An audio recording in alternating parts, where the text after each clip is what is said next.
إذا كان الله عادلا ومحبا وكريما، لماذا سمح للنيران بأن تلتهم مئات الحجاج الأبرياء إلى بيته الحرام؟ هذا الأمر ناقشت فيه إخواتي وأبي قبل 25 عاما، وقد حرفتهم قليلا إذ لم يستطيعوا أن يجدوا أي إجابة منطقية لهذا التساؤل.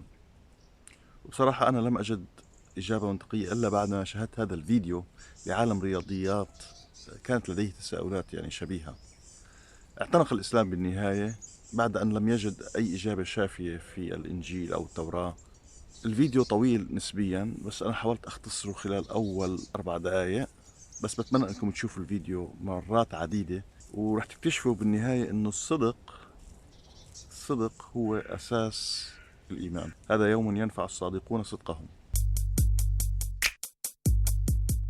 Because I want to talk about what sort of answers the Quran might have for an atheist. Why wouldn't he just pop us into heaven from the first and spare us all this suffering? Why does he let little children in Vietnam get napalmed and run down the street naked on fire when they had done nothing to deserve it? Why does he let the race riots go on? Why does he let the leaders be assassinated? Why does he just let the violence go on and on and on for people who had nothing to do with it? It wasn't of their own making. Why create man, this most destructive and violent creature, when you could make them angels? And time again, the Quran will call upon man to use his intellectual faculties and swear by his intellectual faculties and to use them correctly, because they play a fundamental role in guiding him to truth. I never came upon a scripture that puts so much emphasis on the correct use of our intellectual faculties, on the harnessing of reason in helping us attain to faith. Human beings, yes, they could do evil. Yes, they could do wrong. Yes, they could create misery. But they could also do exactly the opposite. The soul, the nafs, as they say in Arabic, will have to make the ultimate choice between good and evil. Here the Quran seems to be saying that the root of all evil is not always material wants. It's not always money. It's not always greed. At the heart of evil is arrogance, putting yourself above all others. Man is not only an intelligent being, but a moral being. But Satan caused them to slip. I remember, I couldn't get that verse out of those words out of my head. Satan caused them to slip? To slip? The greatest sin in the history of the human race, and it's called a slip? These are the 3 things we've always had the most trouble grappling with, all theologies have. Why give us intellect if it leads us often to challenge in our minds the existence of God? If we can't reconcile the existence of God with our minds, with our reason? Why give us choice if we could choose to do wrong? Just make us angels. Why let us suffer so on earth? Just pop us into heaven. And here the Quran is telling that these play essential roles in our attaining of faith. Because every religion deals with suffering in a different way. It's either something you have to be saved from, and so some religions stress salvation, or it's something that you have to sort of transcend through meditation and training, so you can sort of not feel it so much, get above it and beyond it. Some religions see it as primarily punishment. Some see it as, some of the more ancient religions see it as the result of the precarious and whimsical, control of many gods working against each other, playing with human beings. Different religions have dealt with it in different ways. But almost all of them, I would indeed say all of them, have sort of seen it as something not so good. But let's see what the Quran has to say about it. Something to be avoided, to transcended, to be saved from. The Quran says just the opposite. You are going to experience it. You will suffer in this life. And it plays a fundamental role in your development and your growth and in what you are to become. This scripture didn't just say you're going to experience it. It said you should embrace it. You should struggle through it. Your life should be a struggle, it says. It should be a jihad. We certainly have created man to face distress. You made us to face distress?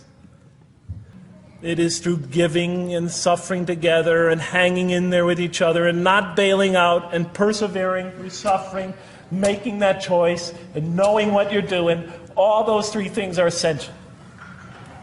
So it's very easy to see why the Quran stresses these. Because in order for us to grow in these, I dropped it, we have to have these. For example, you could program a computer never to make an incorrect statement, but it doesn't become a truthful computer. Never heard anybody say to me, Jeff, this Macintosh is the most truthful computer I ever saw. You know, if it's programmed, it's not truth. You could program a CAT scan to help the sick, but it doesn't become compassionate. Never heard a doctor say, Jeff, if you want to see a compassionate CAT scan, you come right over here. Right? Because all those things, compassion, forgiveness, truth, caring, love, all are born out of choice, suffering, and reason. In order to do a compassionate deed, when we consider reaching out to someone in compassion, that person, first of all, that's inconceivable without the presence of suffering, an environment where there's suffering. And when we decide to help them or not, we reason in our minds, what is this going to require of me? It's going to require some suffering on my part, some of my giving of myself. And without that mental process, it doesn't become a compassionate deed. And if it isn't by choice, it's not a compassionate deed. It's that choice that makes it compassionate. Same thing with truth. Truth is a choice between telling the truth or not telling the truth. Oftentimes we tell it when we're at risk to our own personal loss. The more suffering that might come out of that choice, the greater is the truth behind it. The greater the act of truthfulness. And all the time we have to weigh the consequences of that choice. If I tell the truth there, my teacher's going to give me an F. If I don't tell the truth, I might get an A.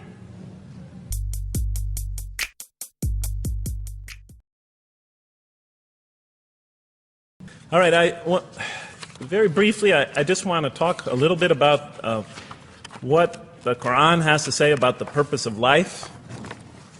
I think this is an extremely important subject, especially for Muslims living in America, because we're sort of a minority, a new religion here, and many people are interested in what we believe. And I think the primary question that people want answered when they first consider another religion is how that religion views the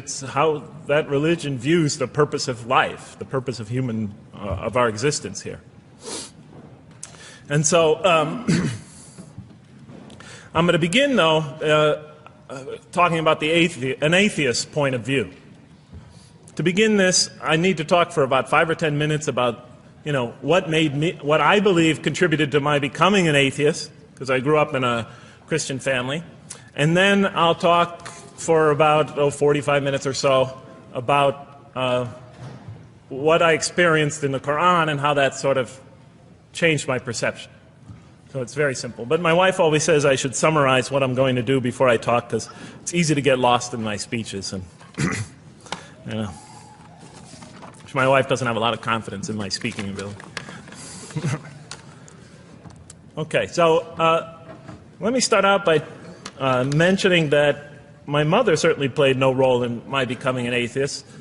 My mother was a wonderful woman, a beautiful lady. She had tremendous dignity and class. The neighbors loved her. She was a registered nurse, and she put in many extra hours at the hospital. She worked in the ward that dealt with dying patients. And when I would come and pick her up late from work at night, not all the patients, but many of the patients would drag me over and talk to me and tell me what a wonderful woman my mother was. When she died, her funeral was packed, and person after person that came up to me had a story to tell about my mother and her goodness. Time and time again, people described her as, Jeff, your mother is a true saint. She was a deeply religious woman, a great mother, a great teacher, a gentle person. She never cursed. I never heard her curse, swore, ever in her whole life. Never heard her speak to anybody rudely or speak about anyone rudely. She was a tremendous example of a truly religious person. And she didn't wear it on her sleeve. It was just slowly but surely you could see it just in her day-to-day interactions with people. My father, on the other hand, was a difficult man. My father, for some strange reason, had this tremendous rage inside him. I don't know where he got it. He had this terrible violence inside him. And every night he would try to quell that violence with hard drinking. And his drinking, though, only made him all the more volatile. Because my father could be laughing and joking one minute, and he could fly into an angry rampage the next for some unexpected reason. You never know what would trigger it. And once he flew into that angry rampage, it would take, he would just go wild in the house would be in havoc, and he would rage on and on and on, and it would take an awful lot of liquor and several hours before he would finally go to sleep. And this would happen night after night after night. And so my four brothers and I was the fourth in line. My four brothers and I lived a frightening and precarious childhood. But I'd have to say the worst of it was watching my father regularly taunt and threaten and abuse my mother. And it would happen day in, day in, day in, day out, night in, night out. And it was a never-ending nightmare. You see, it's really not so bad when you're the target of your father's violence. You might think it's bad when a child is the target of their father's violence, but it's really not all that bad. At the moment of attack, you're really not thinking about anything except your own survival. When he's firing punches at you or kicking you on the ground or chasing you throughout the house, or when he's threatening you, I'm going to hurt you, bad boy, you're not thinking about anything at that moment except escape. While all that's going on, you're not thinking about the aftermath or consequences, the psychological repercussions or anything like that. And when it's all over, you might even excuse the onslaught because you figure maybe you somehow deserved it. If not for what you did this time, maybe for something you did in the past. You could always put the blame on yourself. But a far worse fear is the terror that overcomes you when you watch your father go after your mother. Because she's the only source of warmth and kindness, of love and protection that you know. And if he were to take that away, from a little boy's standpoint, then you lost everything. But far worse than the fear is the guilt. And it comes over you from several directions. First of all, there's the guilt that comes at you upon you from the growing antipathy you have towards your father. Because we're taught to love and respect our parents, and we are born with this natural bonding attachment to them. But when you watch something like this happen night after night after night, and this rage is growing inside you, you're being pulled in opposite directions. Then there's also, of course, the guilt that comes when you think that you might be the cause of this night's violence. Maybe something you said or did that you didn't even realize triggered it. Maybe just your father's dislike of you triggered an argument between your mom and him that is now raging on downstairs. But the worst guilt of all, and it is by far the very worst, is knowing that you did nothing to stop your father from hurting your mother. Because while he raged on against your mother downstairs, you hid in your bed and you trembled underneath the covers. Maybe you whimpered and you cried and you put the pillow on your head. And thus, you traded personal respect for personal safety. And with each such incident, you come to realize with ever greater and greater clarity, you come to realize your own weakness, your own impotence, your own incompetence, your own worthlessness, your own cowardice. And the hate grows and festers inside you, not only for the man that you call father, but for yourself as well. It is a terrible, terrible thing to make a young boy choose between his mother and himself. It is extremely unfair. I noticed that tomorrow there's going to be tomorrow morning a lecture about spousal abuse given by Dr. Shaheen Rizwan. I hope you'll all attend it. I think it's a very important subject. When I was little, I used to daydream about life without my father. I just wanted the violence to go away. I wanted not to be afraid anymore. I felt like I was trapped in a bad dream and there was no way out. And so I prayed to God again and again and again to remove my father from our lives. But he was always there, and very soon I began to wonder if God really was. I could not fathom why God would subject my mom to such lifelong punishment. Could not imagine what great sin she must have committed, or that we, her children, must have committed to deserve my father. I didn't have the maturity to sort out such questions, but I had enough fear and anger to provoke them. I was too young to see the wisdom in allowing my mom, to suffer the violence and abuse of my father. I was too young to understand why God would let innocent children tremble night after night after night in their beds, fearing that they might not see their mother the next morning. I was too young to see how the mercy of God could even extend to my father with all his terrible failings. All I could see in my world was chaos and violence and fear, and so it became easy for me to question the existence of God, and I began to do that at a very early age. I think I'll even say that the turmoil of the 60s and 70s, that's the age when I was a teenager, in the late 60s, early 70s, only reinforced my skepticism. When John and Robert F. Kennedy were assassinated, or Martin Luther King was gunned down, when Vice President Agnew was kicked out of office and Richard Nixon soon after him, when the race riots erupted in city streets like mine, and gang fights erupted in our cities, many of those which I was involved in, when I saw the bizarre and senseless carnage of Vietnam, they all confirmed the lesson that was already ingrained in me and that my father had taught me so well, that the world is dominated by random, consuming, undiscriminating violence. And very soon I began to ask why. Why would God make it that way? Why wouldn't he just pop us into heaven from the first and spare us all this suffering? Why does he let little children in Vietnam get napalmed and run down the street naked on fire when they had done nothing to deserve it? Why does he let the race riots go on? Why does he let the leaders be assassinated? Why does he just let the violence go on and on and on for people who had nothing to do with it? It wasn't of their own making.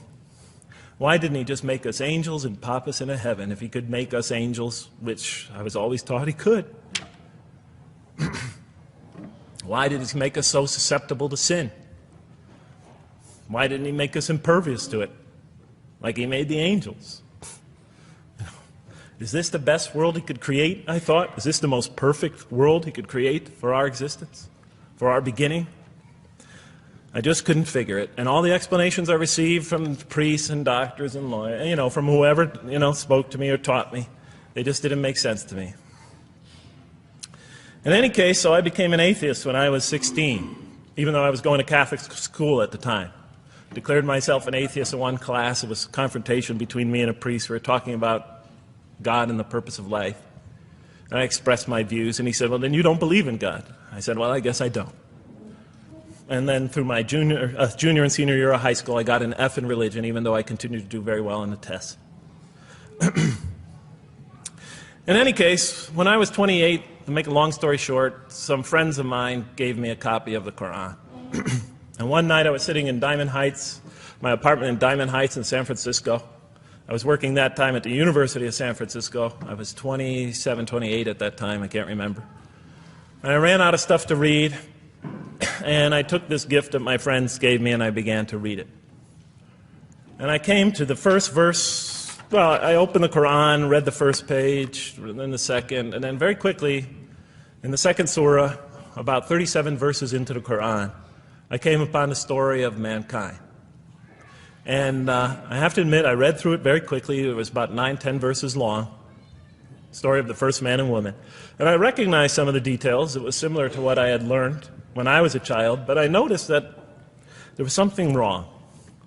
It was apparent to me that whoever authored this Quran, of course I wasn't a Muslim at the time, so I didn't have any idea who that was, whoever authored this Quran clearly did not understand the real meaning of the story, because they had obviously gotten the details confused. They didn't even understand the whole purpose of the story. And so I just read through it once, and then I read through it again, just to try to see what kind of point the author was making, and then I read through it a third time and a fourth, and then I realized this is something strange going on here. I'm going to read this much more carefully. I'm going to need to go through this story line by line, verse by verse, because it's obvious that the author is trying to bring out another point, and I wasn't quite sure what it was, but definitely he packs a lot of meaning into almost every word. And I thought the writer at least seems to have a great measure of brilliance. And so I'll try to sort of take you through what my experience was as quickly as I can. So I came to the 30th verse of the second surah, Surah Al-Baqarah, and it began like this. It said, "Behold, your Lord said to the angels, I am going to place a vicegerent on earth." The Arabic word is khalifa. It means a representative or an emissary of mine. "I am going to place a vicegerent on earth." And they said, the angels said, "Will you place therein one who will spread corruption and shed blood, while we celebrate your praises and glorify your holiness?" And God said, he said, "Truly I know what you do not know." See, that's the verse that hooked me. That's the verse that caught my attention. That's the one that kept on making me read the story again and again and again. Because listen to the way it begins. "Behold, your Lord said to the angels, I am going to place a representative of mine on earth, a vicegerent of mine, an emissary, one who acts on my behalf." I thought, that's not the way it goes. You're not supposed to be placing man on the earth in some positive role, some elective office. You place man on earth as a punishment for his sin. Clearly, I knew the author didn't quite get the point. But still, it was an amazing line. But then I come to the next line, and it says, "And the angels say, will you place therein one who will spread corruption and shed blood, while we celebrate your praises and glorify you?" I looked at it again. I couldn't believe the question. They said, "Will you place therein one who will spread corruption and shed blood, while we, the angels, celebrate your praises and glorify you?" I looked at that and I said, exactly. That would be my question. Why would you create this being, supposedly for some positive role, when he's capable of doing tremendous wrongdoing? When he could spread corruption and shed much blood? Why would you create this violent and pernicious creature when you could create angels? As the angels clearly say, while we, the angels, celebrate your praises and glorify you. They're asking one of the most fundamental questions in the entire history of religion. Why create you, man, this utterly fallible creature, this creature who could rebel against God's will, who could do such tremendous wrongdoing, who could wreak havoc like no other creature on earth, when you can make them angels? And look where the question is being asked. It's being asked in heaven. It's almost like saying, look, why don't you just make them angels and be up here in heaven with us, you know?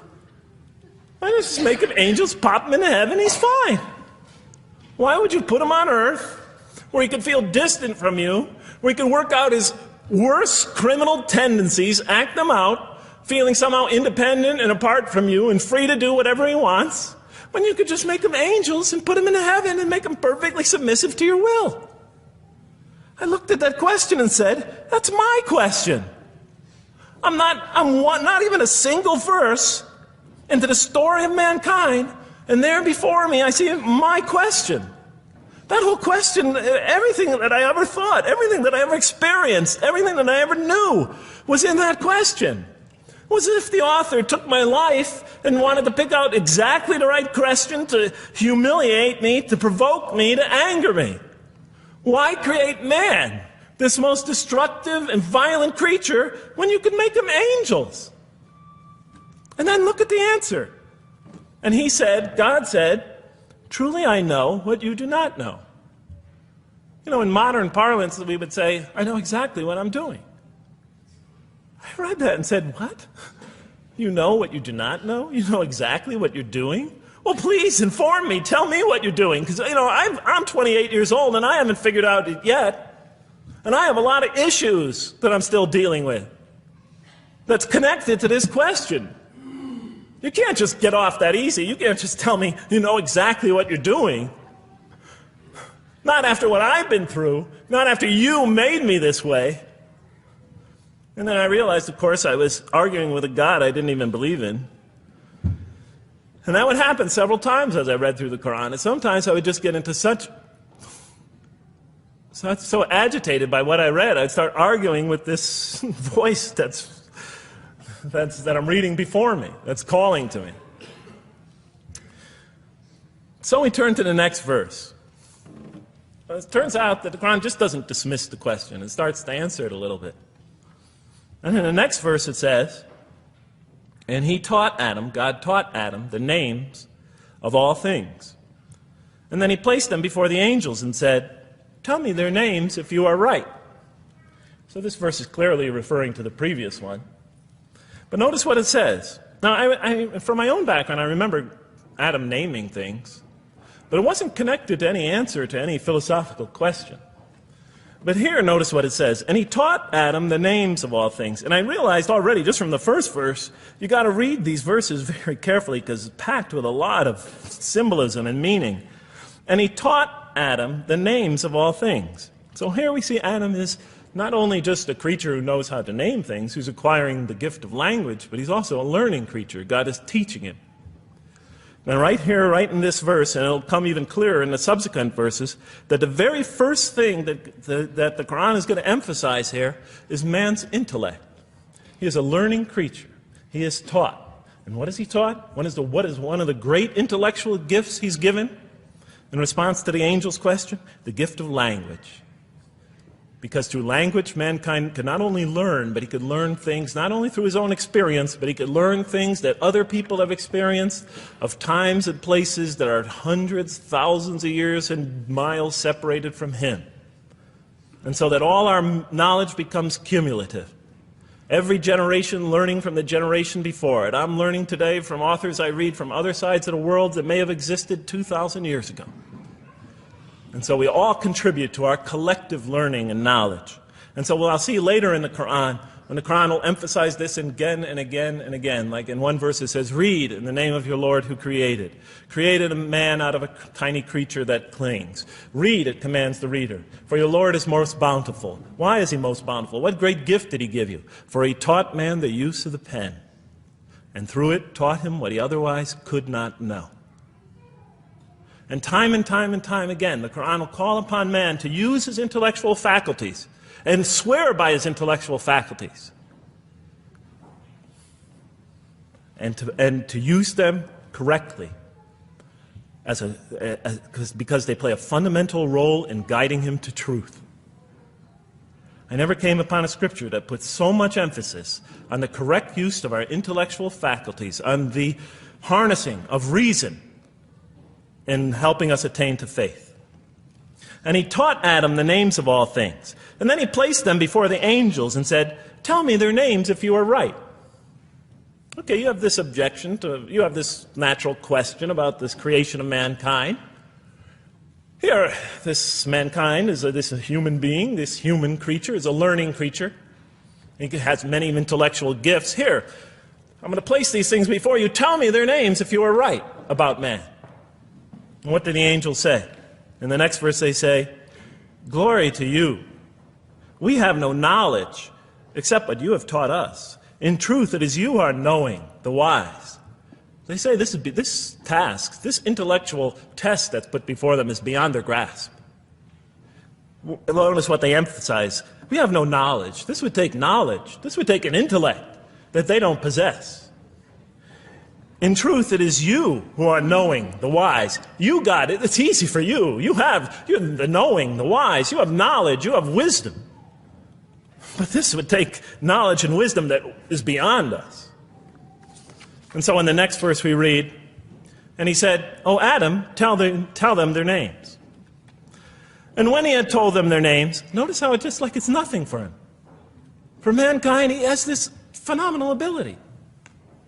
And when he had told them their names, as if it's just a triviality for man, he names them.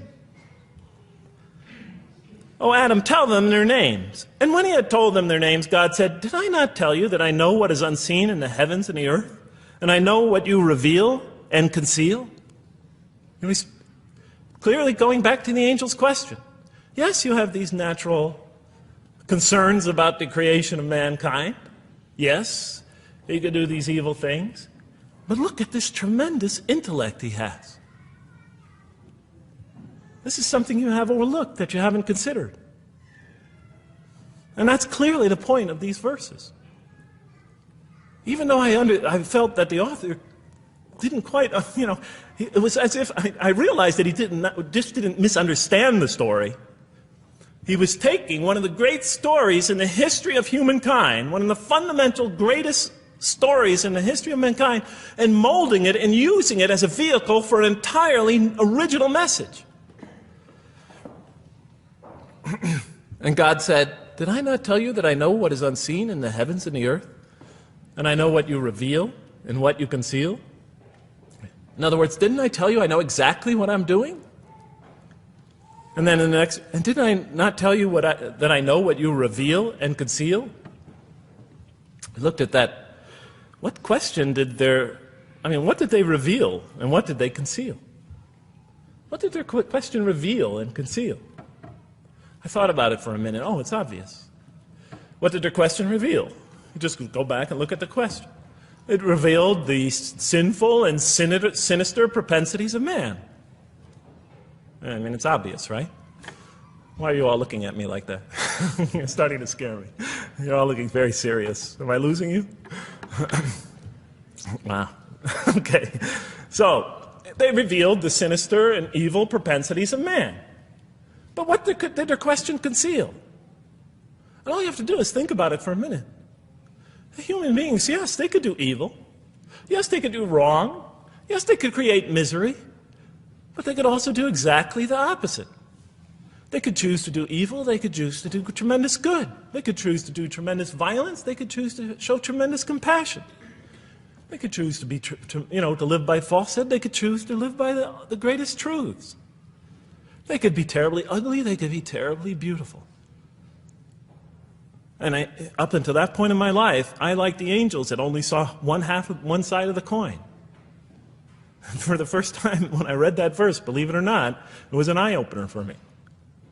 I had always been obsessed with the evil potentials of human beings. When I read that verse, I realized that, and I had a great example right in front of me with my own mom, I realized that I had been blinded by only one side of human nature. So we go on to the next verse. "And behold, we said to the angels, bow down to Adam, and they bowed down. But not so Iblis." Iblis is like the father of Satans, satanic beings, forces, creatures, existences. "He refused and was arrogant. He was of those who reject faith." An interesting statement. "And behold, we said to the angels, bow down to Adam, and they bowed down." Bowing down could symbolize two things. Bowing down could symbolize the superiority or potential superiority of one being over another, and so they bowed down to them. Bowing down could also mean that they serve that creature in some respect. Of course, the Quran says that all beings serve God, all created beings serve God. But this verse seems to be indicating, and the rest of the Quran will make it clear, that these angelic beings, these angelic entities, will serve the development of mankind. We'll even see later that the satanic beings serve the development of mankind. Both forces, angelic and satanic, will serve the development of mankind. Because one will present man with a choice to do the most altruistic things. The other will simultaneously try to influence man in the opposite direction. And so human beings will be moral creatures, and will have to make moral decisions. And it's in those moral decisions that they will grow spiritually and morally as human beings. And they'll take that into the next life. And the angelic and the satanic forces will be catalysts for those moral choices that they make. They will heighten the human being's awareness of the rightfulness and the wrongfulness of the choice he's about to make. And the self, the soul, the nafs, as they say in Arabic, will have to make the ultimate choice between good and evil. And that choice, that test will come again and again and again as human beings either grow or decline. And those tests will come again and again and again to try to help him towards his spiritual evolution, to bring him back. But that choice is ultimately ours. But I'm getting ahead of myself. And so we said to the angels, bow down to Adam, and they bowed down. But not so Iblis. Iblis is Satan, this rebellious force, this evil prompter, the one who whispers into the human heart. He comes into being. And with the introduction of Satan, we have the introduction of evil, that evil influences on human beings. And notice why Iblis does not bow down. He refuses because he was arrogant. You know, we often hear what's the root of all evil? In the West, it's always money, greed, etc. Here the Quran says that, seems to be saying that the root of all evil is not always material wants. It's not always money, it's not always greed. At the heart of evil is arrogance. Putting yourself above all others. Of assigning to yourself special priority and neglecting the rights of others. Of pride and arrogance and envy, the source of evil. He was of those who reject faith. I looked at that verse and I said, okay, I get why you would create angels to sort of influence man in a positive direction. But why in this story now are you introducing Satan? What sort of role was Satan play? And then, of course, you just think about it for a minute and you say, yes. The story is telling us that on one hand, we have these magnanimous urgings come from one direction. On the other hand, we have these satanic urgings coming from another direction. In other words, the Quran is telling us that man is not only a learning creature, but he's a moral creature. He has understanding of right and wrong. And God infuses those, allows those influences to come to him. Man is not only an intelligent being, but a moral being. And so, the Quran is not all that difficult to understand. You just sort of read it, I found, and you just sort of follow your nose through it and see what it's saying. I'm sure as most of you in this audience know. Okay, so we see that man is not only a learning creature, but he is a moral being as well. There's another verse in the Quran that says, by the soul and that which whispers into it, or which breathes into it. It's morality, it's immorality, and it's God consciousness. Both of these we are under the influence of. And God allows us to be under the influences of this. He creates us to be exposed to both influences. And then the verse says, truly he is successful who causes it to grow. Causes his soul, his self, his real self to grow. And truly he is lost who stunts it, who disallows, who destroys his personal growth. So mankind is not only an intellectual being, but a moral being. And we said in the next verse, O Adam, dwell you and your spouse in the garden, and eat freely thereof what you wish, and eat freely thereof what you wish. But come not near this tree, for then you will be among the wrongdoers. I looked at this verse and I was starting to wonder if the author was drifting back to the old story again. I was confused. And we said, O Adam, dwell you and your spouse in the garden, and eat freely thereof what you wish, but come not near this tree, for you will be among the wrongdoers. I thought it was drifting back to the old story. Man sins, man's punished for his sins with earthly life. Maybe the author is drifting, he had a good idea, and now he's drifting back to the sort of traditional story. Maybe he couldn't make his mind up what story he wanted. Except for a couple things about this verse, and this happened with almost every verse as I read through it, is that the whole tenor of the passage is sort of not what you would expect. I noticed that the Quran in this story has a tremendous penchant for understating things. Because it says, and said to Adam, dwell you and your spouse in the garden, and eat freely thereof what you wish, to Adam and his spouse. But come not near this tree, for you will be among the wrongdoers. There's no sense of God being threatened by the possibility of man eating from the tree. In this story, we don't see in this verse, we don't see that God is nervous at the prospect, that he's threatened by the prospect, that he's anxious about it. The tree that he picks it seems like he's just picking out any tree. Nothing special about the tree. Go not near this tree, for you will be among the wrongdoers. Satan will later come to him and tell him it's a tree of eternal life, of a kingdom that never decays. Turns out to be a complete falsehood in his part. Nothing special about the tree. It's just a tree. God's not nervous at the prospect at all. You know, in the tradition that I came from, God is threatened by the prospect. He has to put an angel with a fiery sword by to protect the tree, so that mankind never goes next to it again. I'm not putting it down, I'm just pointing out the difference of the story. They're both beautifully told. But he said, has to guard the tree. Why? Because if they eat from it, they'll become gods like us. So this man, he already has a rebellious nature. Can you imagine if he eats from this tree? Can't let him get near that tree. But here, just, calmly says, but if you do, you will be among the wrongdoers. God is not worried about himself. He's just warning man, making it clear that if you do this, you've committed a wrongful deed. Again, the whole tenor of all these verses that you read through it is God knows exactly what he's doing. Okay, next verse. But Satan caused them to slip and expelled them from the state in which they were. And we said, go you all down, some of you being the enemies of others, and on earth will be your dwelling place and provision for a time. What? I said?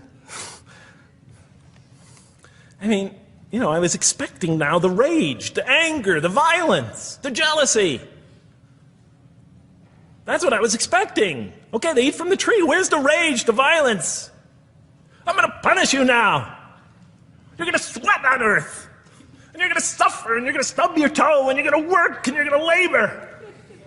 And you're going to die there for what you did.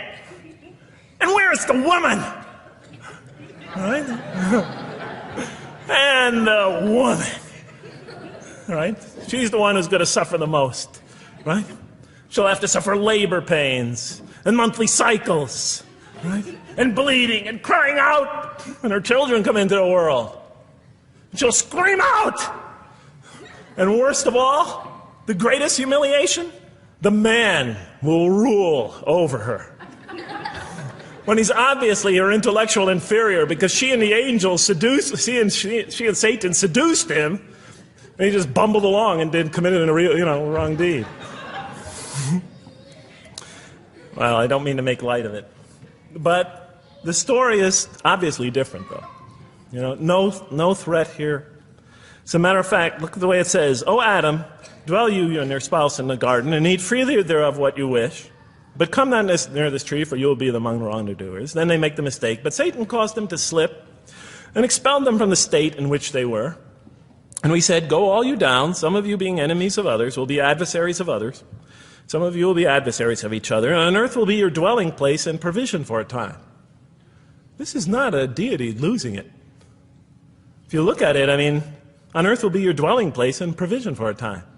That's not the words of a God that has got lost, that is really extremely upset. On earth will be your dwelling place and provision for a time. When I walked into the hotel today, and they said, and it's this nice one up here, I don't know the name, I can't remember the name of it, but it has a continental breakfast. And they said, your room will be room 111, and there's a continental breakfast in the morning. I didn't say, I didn't think they were mad at me. Because he said, you're going to sleep here, and this is going to be your provision in the morning. Oh, thank you. But notice something else about this verse. When you read these verses for the first time, I don't know, maybe I'm nuts, and many people think I am. But when you read these verses for the first time, this is just so much that catches your attention. But Satan caused them to slip. I remember, I couldn't get that verse out of those words out of my head. Satan caused them to slip. To slip? The greatest sin in the history of the human race, and it's called a slip?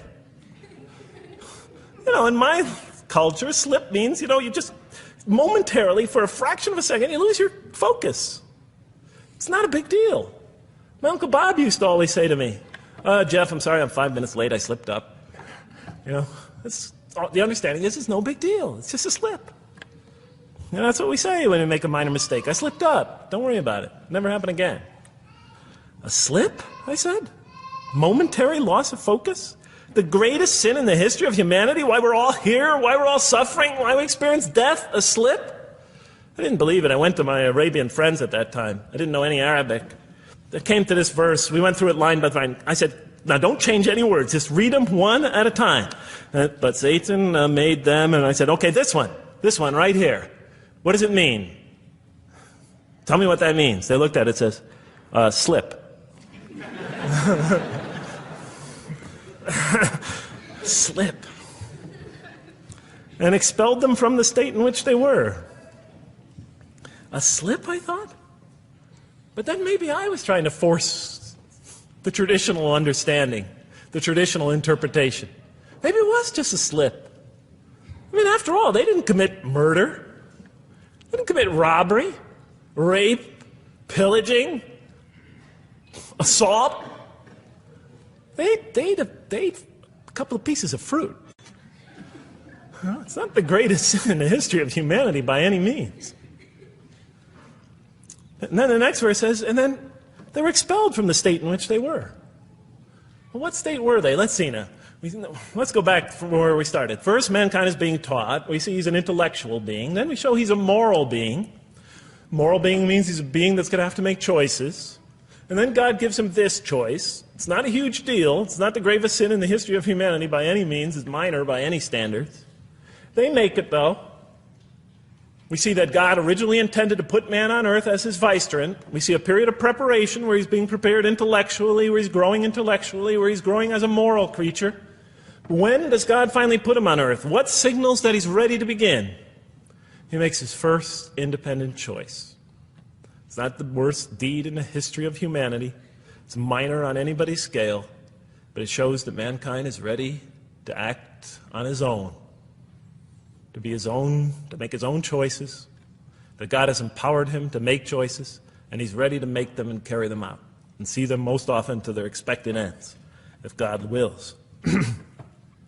And that seems to be the only real significance of it. But I thought, maybe I'm getting this wrong.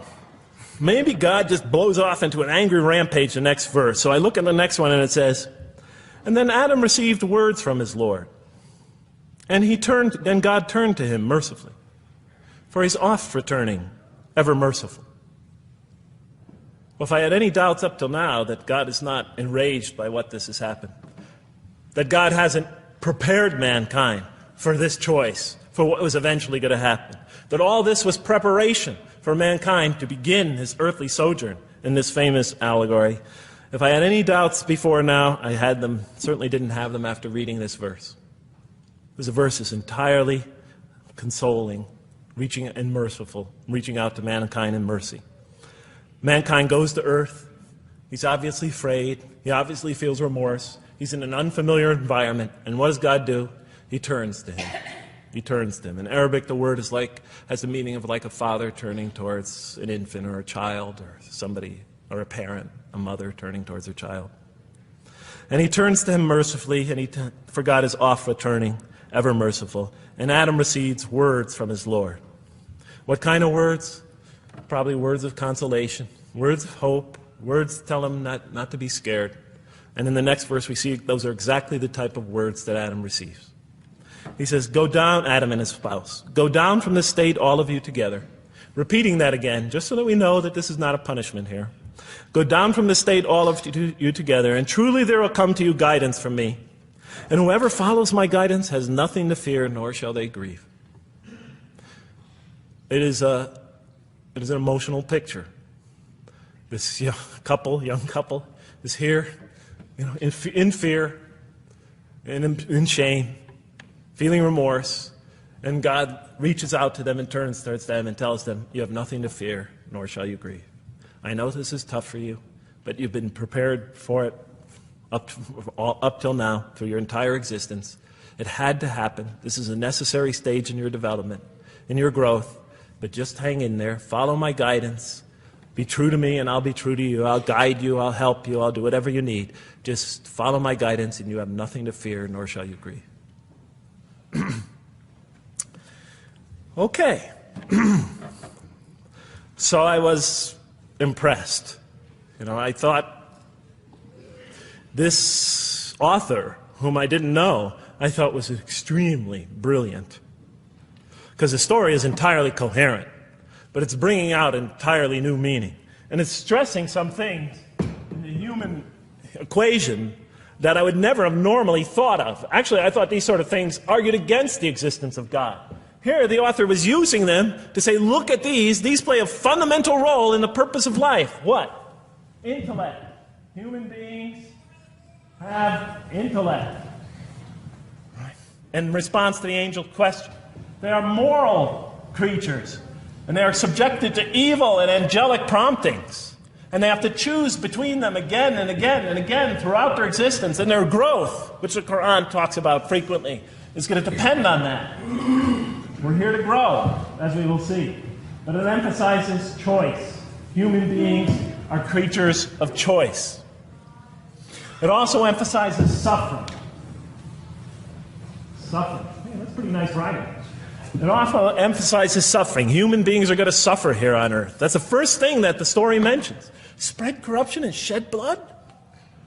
Havoc, suffering, pain? Yes, these three things play essential roles somehow, the story is saying, in our development on earth, in our very purpose of our development. These are the three things we've always had the most trouble grappling with, all theologies have. Why give us intellect? If it leads us often to challenge in our minds the existence of God, if we can't reconcile the existence of God with our minds, with our reason, why give us choice if we could choose to do wrong? Just make us angels. Why let us suffer so on earth? Just pop us into heaven. And here the Quran is telling that these play essential roles in our attaining of faith. Not only these, of course, it also mentions guidance, God's forgiveness, revelation, etc., angelic forces, satanic temptation. It mentions all these other things as well. But these three essentially really caught my attention. I never expected that these three things would be emphasized. And so as I read through the Quran, I looked, anytime I saw anything that seemed to relate to this, I would write down notes and underline it. And I would walk up and down in San Francisco with my pen as I'm walking, because I like to walk about 7 miles every day, and I'd be underlining. My friends would always say, Jeff, what book are you reading? And I would lie to them. I'd tell them, oh, it's a great novel or something. I didn't want them to know that I was reading the Quran. I think they thought I was going nuts. But in any case, so very quickly, I was wondering, does the Quran really emphasize reason? Does it really emphasize choice? Does it really emphasize suffering? How much more time do I have, Madam Speaker? 35? 25, okay. I'll do the best I can. So let me just try to indicate to you, as I read through the Quran, and I'll try to get through this quickly, because you guys look tired. And I know you're interested to find out how that basketball game is turning out. Let's see, does the Quran really emphasize reason as essential to human growth, to this experience we're having on earth, to our very purpose? And the answer is definitely yes. So much so that even Western Orientalists, people who wrote against the Quran, said that this is a major feature of the Quran, a feature that you cannot miss. Henri Lamens, writing in the early part of this century, one of the famous Orientalists, who wrote very much against Muslims, hoping to unseat them from their religious belief. He wrote, the Quran, and this is his quote, is not far from considering unbelief as an infirmity of the human mind. Unbelief is, he thought, and he was saying it mockingly, is like, you can't think straight. You're not using your mind right, as my father used to say. Maxime Rodinson wrote at length about the rationalistic approach of the Quran to faith. And this rational tone of the Quran is one of its most salient features, beyond doubt. I'll just give you a few quotations. One of its fundamental themes is that people ignore or reject God's signs and corrupt religion precisely because they do not use their reason. And the Quran will say that again and again and again. The Quran says about the disbelievers, they refuse to reason and are a people who do not reason. I have 7 such quotes in the Quran. The Quran will say, will you not reason? It mentions that 14 times to the reader. God reveals signs and lessons and admonitions so that, and this is a quote from the Quran, perhaps you will finally use your reason. There are 8 such statements in the Quran. From the Quran's viewpoint, reason and faith are allies, just as illogic and false belief are allies. And it clearly sets the conflict along these lines. It says the right way has henceforth become clear from error. Those who benefit most from the Quran are persons of insight. 16 such statements in the Quran. Firmly rooted in knowledge, 8 such statements. Use the reason, 10 such statements. Stand on clear evidence and proof, 7 such statements. Those who oppose this revelation are deluded, 9 such statements. In manifest error, 28 such statements. Ignorant, 15. Foolish, 3. Have no understanding, 9. Only follow surmise and conjecture, 9. And blindly adhere to tradition, multiple times. It states that. In an almost Socratic style, the Quran repeatedly quizzes the reader and calls into question his or her assumptions. Again and again, it asks us, what do you think? 18 such statements. Have you considered this or that? 13. Did you suppose? 7. Sounds like a math teacher. Do they not ponder? 2 such statements. Do you think? Do you even think? 18 such statements. The message is clear. To gain truer faith, we need to free ourselves from inherited notions and examine our beliefs rationally. Learning plays a key role in human development. Read the Quran, exhorts the reader. For God taught us the use of the pen and taught humankind what it otherwise could not know. In life, nature, and history, in the Quran, there are signs and lessons for those who are wise. There are 21 such statements. The Quran states over 100 times that it has been revealed to make things clear.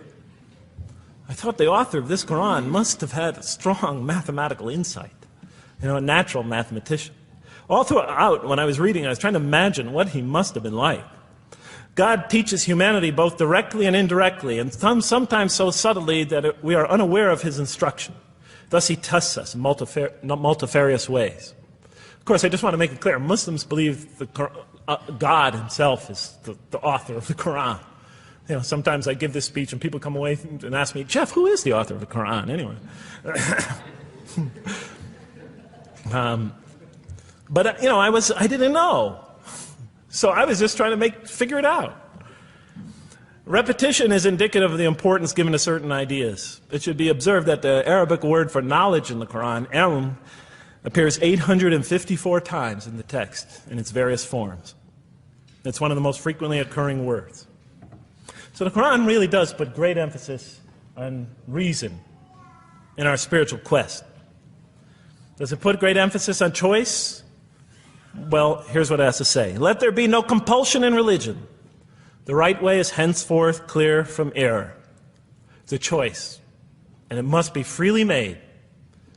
And it's a choice between correctness and error, between right and error, between reason and falsity.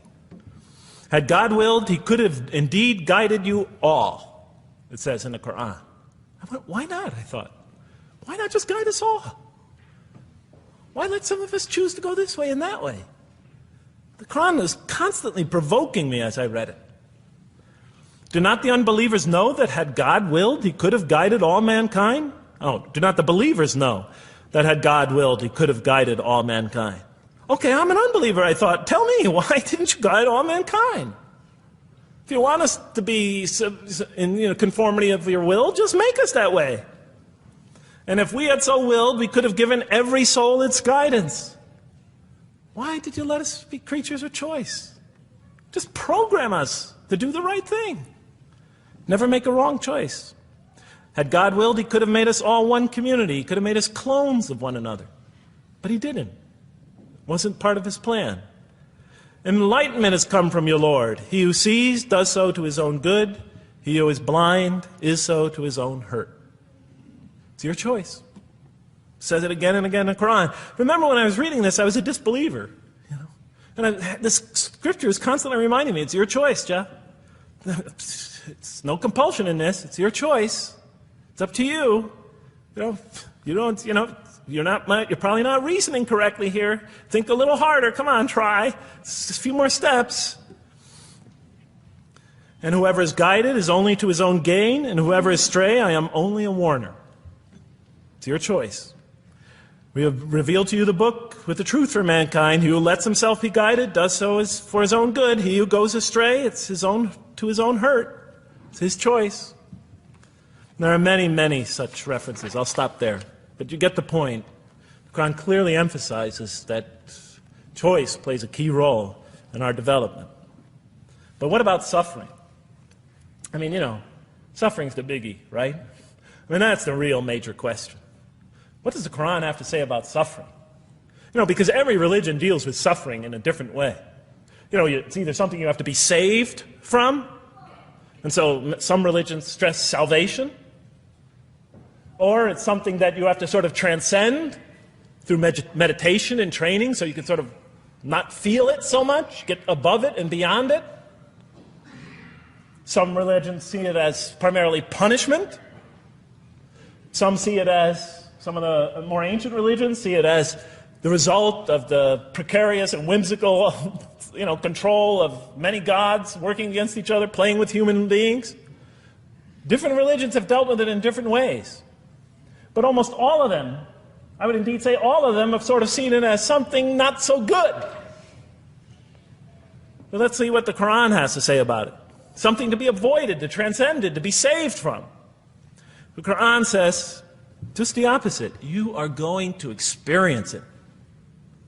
You will suffer in this life.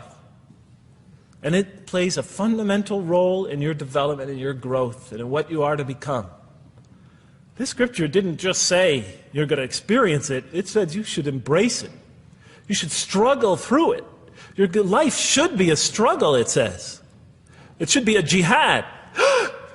Yeah, right? But that's what it says. Jihad means struggle. When the Quran most says jihad, it's very seldom, it's most often not in the context of fighting. Qital is the Arabic word for fighting. But it says even in the Mecca verses, long before Muslims had to defend themselves against their oppressors, it mentions that you have to struggle in the path of God. With the Quran, it even says. Struggle in the path of God with this Quran. Life is a struggle. It says in one verse, most assuredly we will try you with something of danger and hunger and the loss of worldly goods, with the loss of your lives and the fruits of your labor. Most assuredly we will try you. It's not just talking about evil people, good people. But give the good news, the glad tidings. Be happy for those who are patient in adversity and suffering. Good news, I thought? Doesn't the author understand the terrible effects of suffering? Give the good news to those who are patient through adversity, who when calamity befalls them say, truly unto God we belong and truly unto Him we shall return. In other words, that this could benefit them. It was a remarkable statement. Here's another one. Do you think that you can enter paradise without having the like of those who passed away before you? And the next verses start to explain these people were good people who suffered terribly. Do you think that you could enter paradise without going through the same? Why, I thought? Why do we have to suffer in life? Misfortune and hardship befell them, and so shaken were they that the apostle and the believers with him would exclaim, when will God's help come? These are good people. When will God's help come? Oh, truly, God's help is always near. You will certainly be tried in your possessions and yourselves, the Quran tells the reader. You're going to face hardship. It's guaranteed. Every soul must taste of death, and we try you with calamity and prosperity, both as a means of trial. And to us you are returned. You are going to have hardship here. There is going to be no heaven on earth. This environment is made to be an environment of adversity. It is made to be an environment where you have to work, where you have to struggle, where you have to strive. And it plays a key role. Oh man, truly you've been toiling to your Lord in painful toil, but you shall meet Him. You're toiling, yes, but you shall meet Him. We certainly created man to face distress. What, I thought? We certainly have created man to face distress. You made us to face distress? Does he think that no one has power over him? Sometimes people get, so down, they just think, this can't be a God. Look how I'm suffering. He would say, I have wasted much wealth. Some people just become totally devoted to worldly aims. Does he think that no one sees him? Have we not given him 2 eyes to see with, a tongue, and 2 lips to communicate with, to learn from by communicating? Can't he see around him? Can't he tell from communication with other people? Haven't we pointed out to him the 2 conspicuous ways? What are the 2 conspicuous ways? But he attempts not the uphill climb. One of them is the uphill climb. And it says this is the way you should be pursuing. And what will make you comprehend the uphill climb? It is to free a slave, or to feed in a day of hunger an orphan nearly related, or the poor one lying in the dust. Then he or she is of those who believe, and exhorts one another to patience, and exhorts one another to mercy. You have not attained to faith until you struggle the uphill climb. It's telling us you should pursue the uphill climb. What is the uphill climb? Reaching out to your fellow man who suffers, to feed the poor one, to help the poor soul that's lying in the dust. And all over the world there are people in that state. And we watch the news as if it's just entertainment. And the Quran tells us this is something you should involve yourself in. That is the road that you should travel. It describes a successful life as an uphill climb. Well, I can see I'm running out of time, so I'm going to have to tie this up in about 15 minutes, I guess. But definitely the Quran emphasizes these 3 elements in the human drama. But as I read through it, I couldn't see how it all fit together. I mean, why didn't God just... Why? Why do we have to experience these? What purpose do they play? Just pop us in the head, beam us up, I thought. Well, one thing, like I mentioned before, the Quran will repeatedly emphasize that we're here to grow and to learn. And I'll give you 4 or 5 quick verses because I know you're tired. It says, Our Lord, and raise up in their midst a messenger from among them, who shall recite unto them your signs, and that shall teach them the book and the wisdom, and who shall cause them to grow. We have to learn wisdom in the book, and Revelation in particular, and who shall cause us to grow. And we have sent among you of yourselves a messenger to recite our signs to you and to cause you to grow. Truly God was gracious to the believers, this is in the 3rd surah, when he raised up from among them a messenger from themselves to recite his signs to them and to cause them to grow. It is he who has sent among you who has sent among the unlettered people a messenger from among them to recite his signs and to cause them to grow. These are all distinct references. Just 2 more. There are many more. And the soul and that which breathed into it, its immorality and its God consciousness. He is indeed successful who causes it to grow. And he is indeed a failure who stunts it. And in the 92nd surah, Surah Al-Layl, it says, Far removed from it will be the righteous who give his wealth that he may grow. So the purpose somehow is to grow. We're in a growing, learning, developing experience. We weren't just created when we came into the world. This is actually a stage of our creation. Just as our development in the womb was a stage in our creation, our essential stage in our physical creation, this is an essential stage in our personality creation, in the creation of our real being. That which we take into the next life, our essential selves. We've gone from the physical creation in the womb, primarily physical, now to the human creation, the personality creation in this stage. I thought maybe I'm, projecting my own neurosis into the scripture. Maybe it doesn't really emphasize that life has a purpose. But time and time again I would find it does. For example, just quickly it says, those who remember God standing and sitting and lying down and reflect upon the creations of the heaven and earth and say, Our Lord, you did not create all this in vain. You did not create all this in purpose. Just when I was starting to think, maybe the Quran really doesn't state a purpose of life. It really doesn't mean there's a real purpose of life. Maybe I'm reading into it something that is there. I would come upon verses like that would force me to just read a little further, make me think, well, maybe it's just around the corner. We have not created the heaven and the earth and whatever is between them in play. If we wished to take a sport, we could have done it by ourselves, if we were to do that at all. God doesn't create to satisfy his whims or fancies or entertain himself. Do you think that we created you purposely and that you will not be returned to us? It says in the 23rd surah, the true sovereign is too exalted above that. In the 44th surah, we did not create the heavens and earth and all that is between them in play. That serves a purpose. Now, what sort of purpose can it possibly serve? So I tried to, apparently the Quran speaks about believers and those who are the rejectors. You have the believers on the one hand, the rejectors on the other. Now apparently God has created us to be believers. So I tried to study what the Quran has to say about the believers, and it's a natural thing to do, to see what it wants us to become, if it has anything to do with these essential elements that it stated. I mean, it's a natural way to approach it. I think you agree. Do you agree? Somebody nod your head.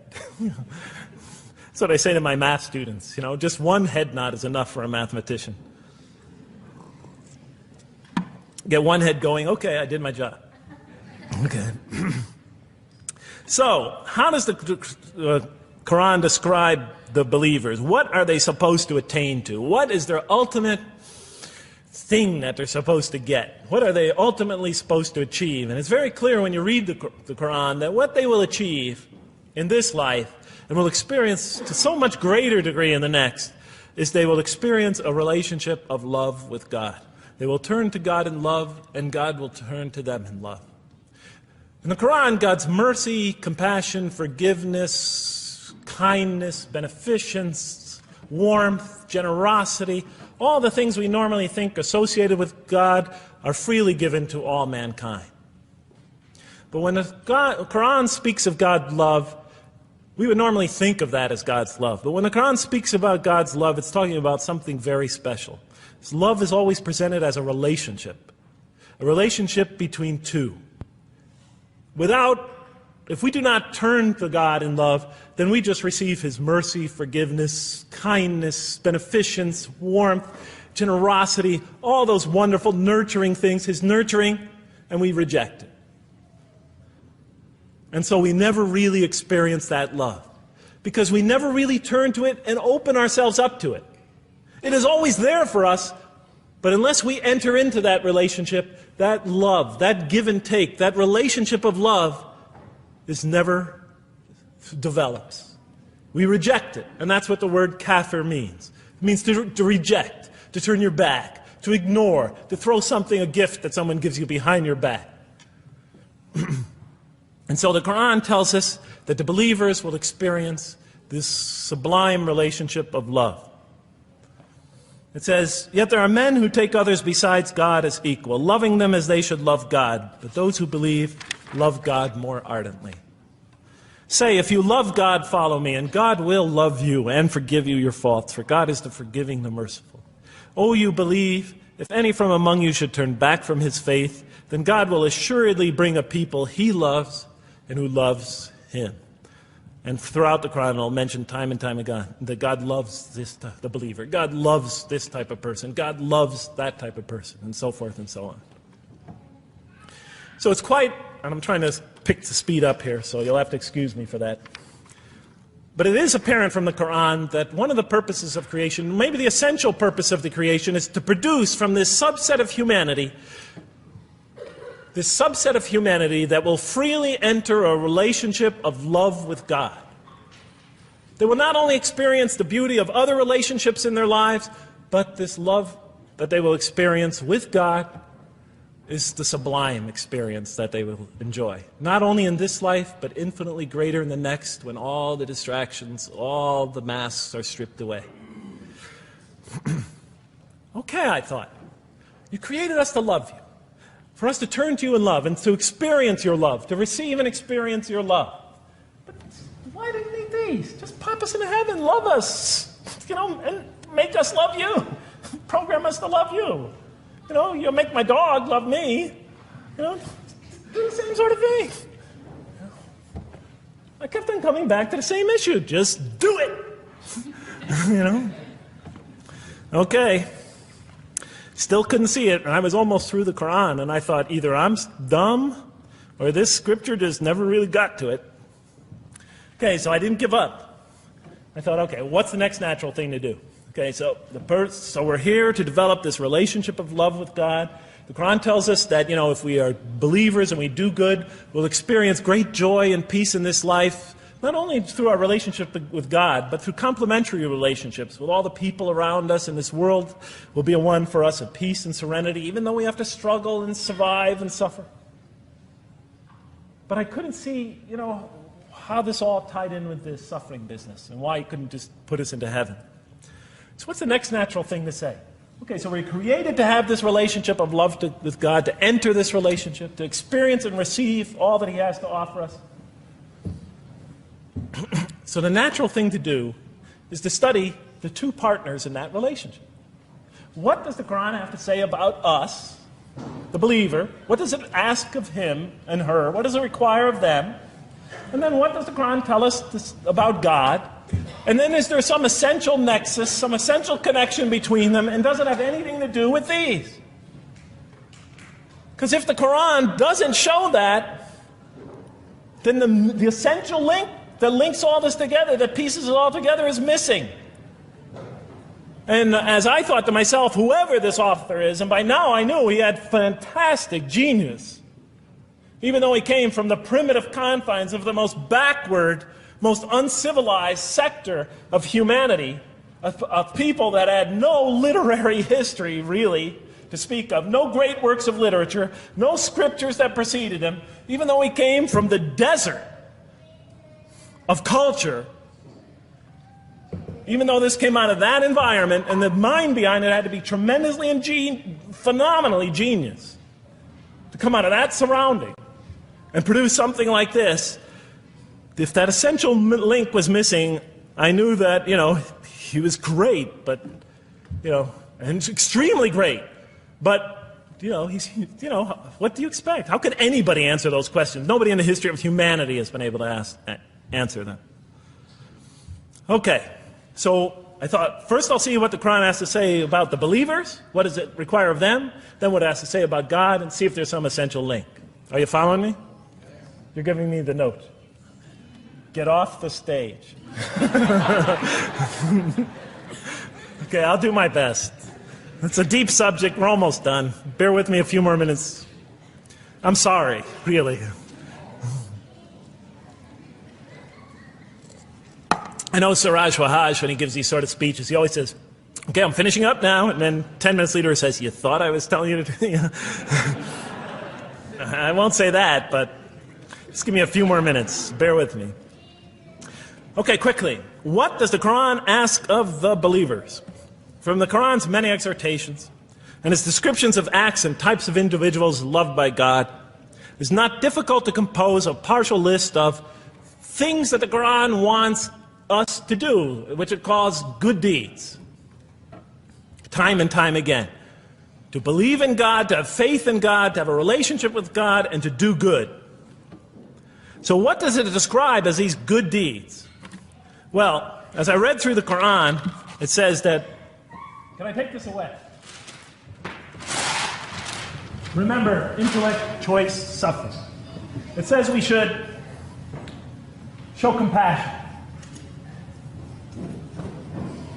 Show compassion.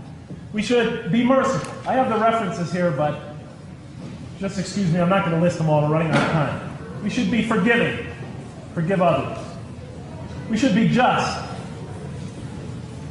We should protect the weak and defend the oppressed. Defend the oppressed. We should seek knowledge and wisdom. Knowledge, wisdom. Bear with me, ladies and gentlemen. We should be generous, truthful, and we should be peaceful.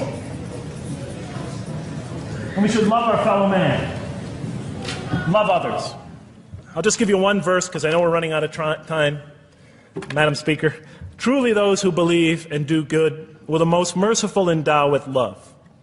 And to this end we have made this scripture easy to understand in your own tongue, so that you might convey a glad tiding to the God-conscious and warn those given to contention. To this end we have made this easy to understand.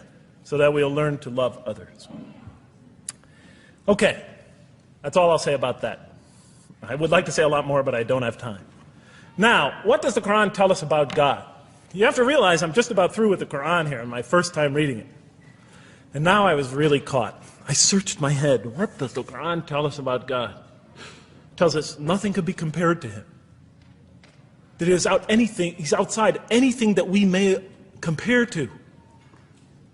That our definitions do not encompass Him. That our reason cannot comprehend Him. That He is transcendent and we are finite. That He is immortal. He transcends time and space and we are bound by it. That He is immortal, we are mortal. He is uncorporeal, we are corporeal. That we have no way of comparing ourselves to Him. Nothing could be compared to Him.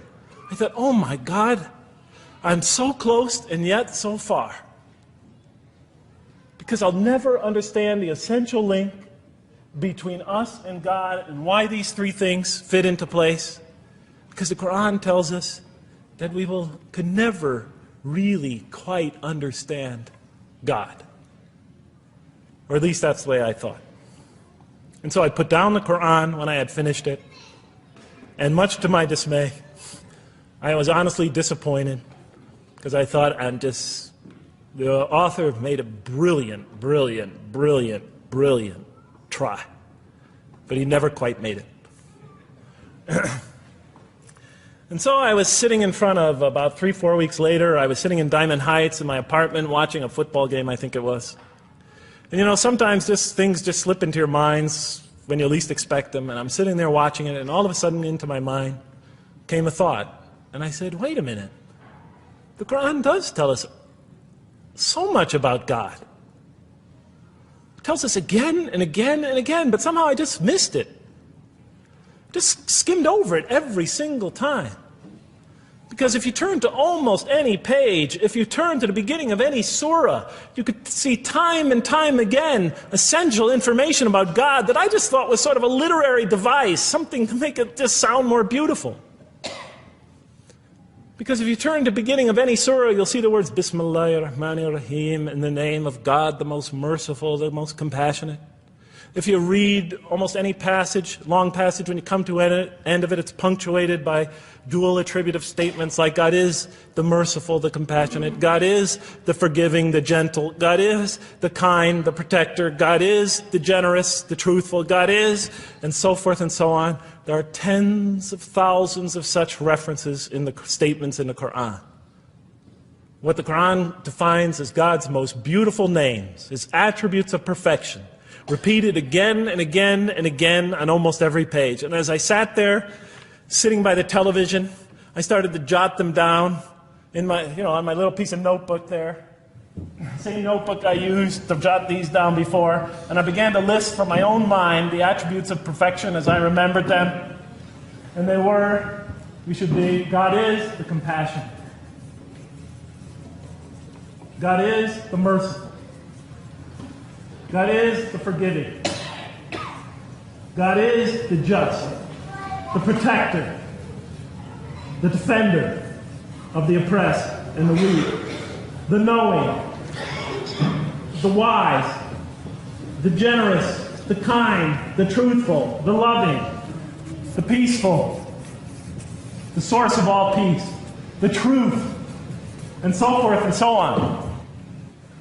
Every item I had listed in my list for the qualities that we human beings are supposed to develop, the Quran was telling me had its infinite source and perfection in Allah, in God. And then all of a sudden all the pieces fell together. Then I suddenly saw it, as I see most of you probably see as well. That now, suddenly it all began to make sense to me. In what way do I say that? Well, it was now obvious why we had to develop these qualities. It was now obvious how these things on the floor here fell into place. And I'll just say it clearly.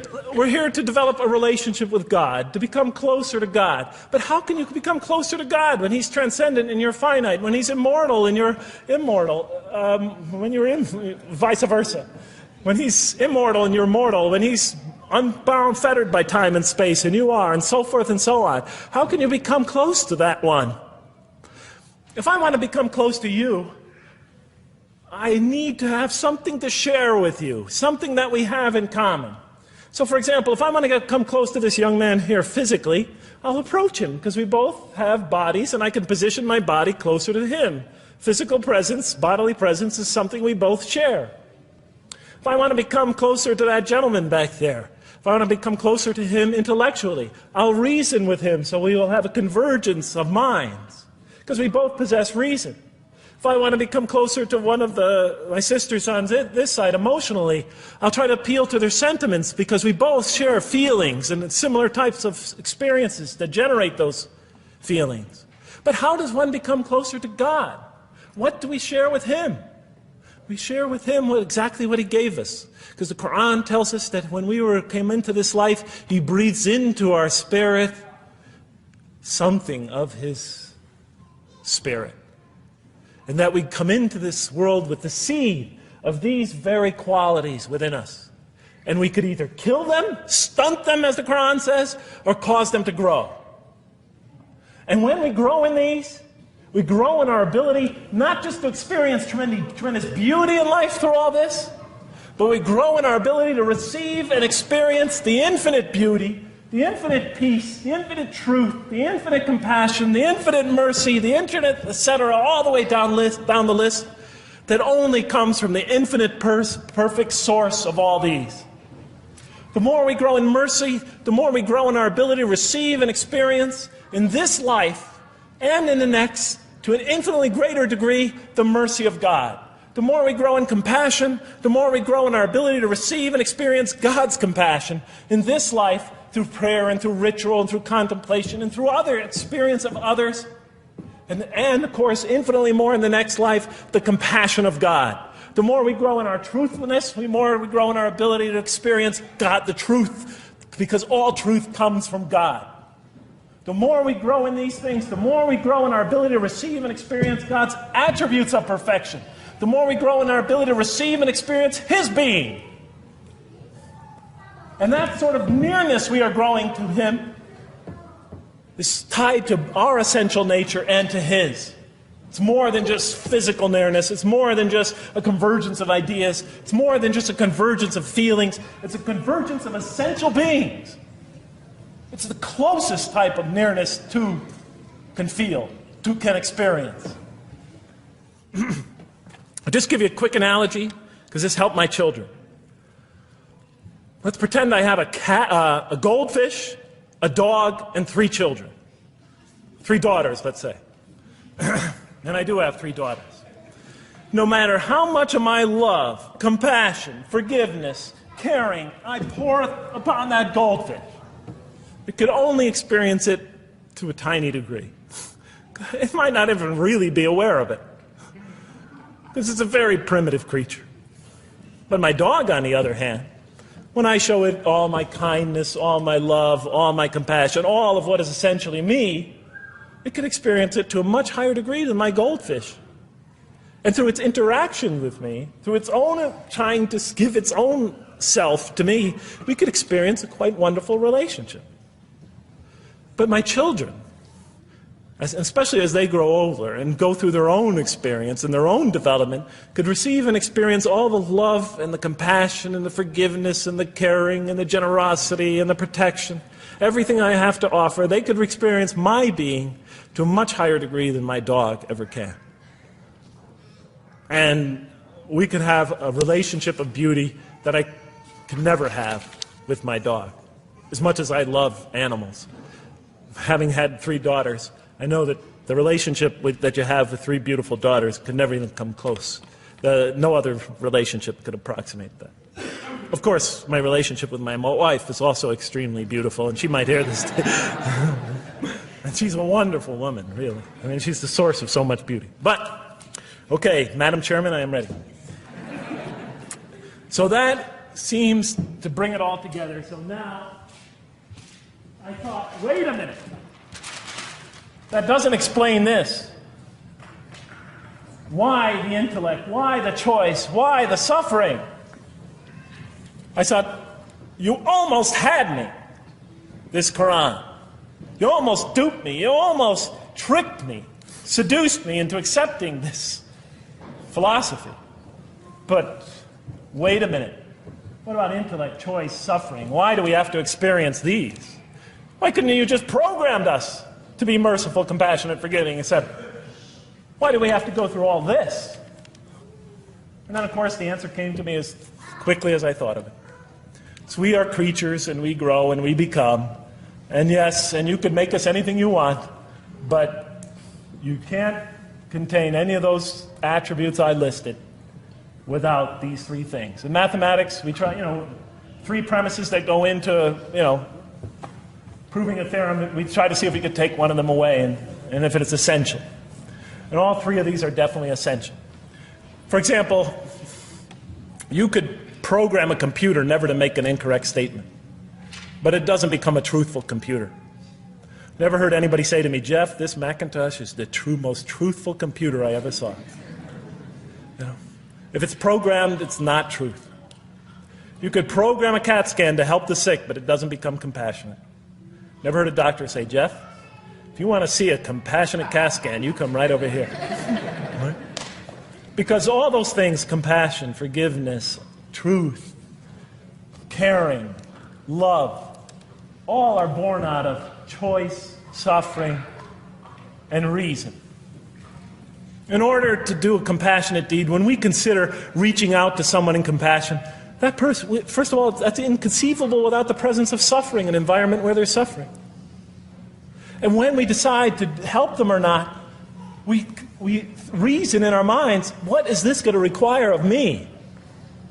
It's going to require some suffering on my part, some of my giving of myself. And without that mental process, it doesn't become a compassionate deed. And if it isn't by choice, it's not a compassionate deed. It's that choice that makes it compassionate. Same thing with truth. Truth is a choice between telling the truth or not telling the truth. Oftentimes we tell it when we're at risk to our own personal loss. The more suffering that might come out of that choice, the greater is the truth behind it. The greater the act of truthfulness. And all the time we have to weigh the consequences of that choice. If I tell the truth there, my teacher's going to give me an F. If I don't tell the truth, I might get an A. We weigh it in our mind. Last example, the famous wedding vow. Do you take this woman to be your wife in sickness and in health, for richer or for poorer, until death do you part? What are they asking us? Do you knowingly make this choice, understanding full well what's at stake here? That it might involve richness but poverty, health or sickness, that suffering's going to be involved until death. Once a young lady told me, you never really loved me.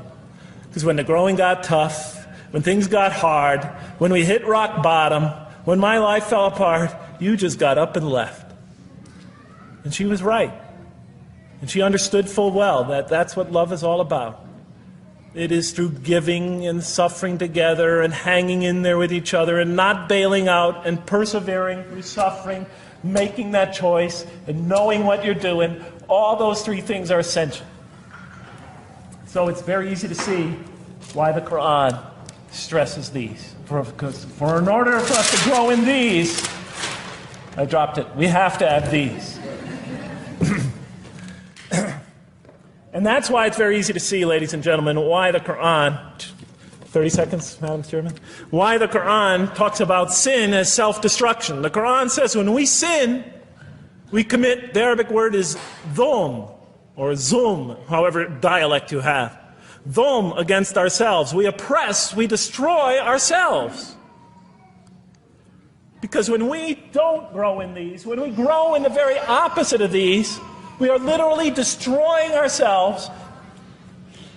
When we grow into the things that are antithetical to these, we are destroying our natures and will not allow ourselves to receive and experience the beauty that could be in store for us this life and the next.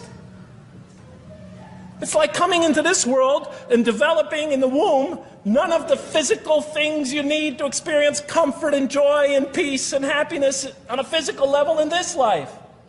It's as if you're coming into this life and you've destroyed yourself physically somehow in the womb, and you came into it and you had nothing to protect you from the cold, from the heat, from the harshness of the elements, from germs, from disease, nothing to protect you, nothing to satisfy, give you the ability to satisfy your thirst or your hunger, nothing for you to experience any physical comfort. This is all that matters as we go into the next life. If we don't develop these through our relationship with God, our very purpose of our being, then we will experience terrible suffering in this life, worse than if we came into this life in a physical state that didn't avail us of any of the comfort of this life. And so it'll be worse than fire. It'll be worse than endless fire. It'll be worse than hell, the worst hell we could possibly imagine. So the Quran tells us, that yes, when it talks about heaven and hell, it's used very powerful symbolic language, but what it essentially is telling us is imagine the greatest joy and wonderful and peace and serenity you could ever experience, and that's what's open to you on the one end. But on the other end, imagine the most terrible suffering that you could possibly bring on yourself, and you could also do that to yourself as well. It'll be worse than anything you could have ever imagined.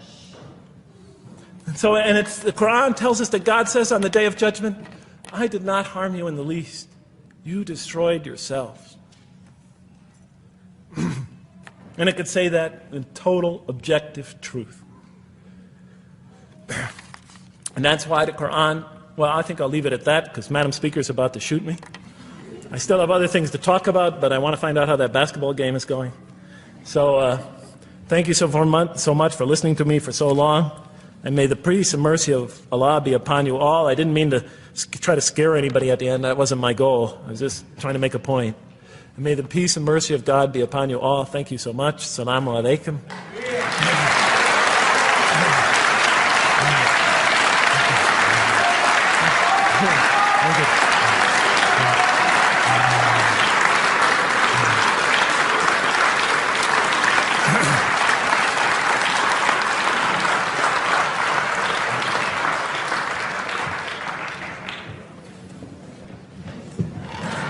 All right, we'd like to thank Dr. Lang for that very heartfelt, very long presentation. I have a few things to say before you all leave, so just be patient with me for a second.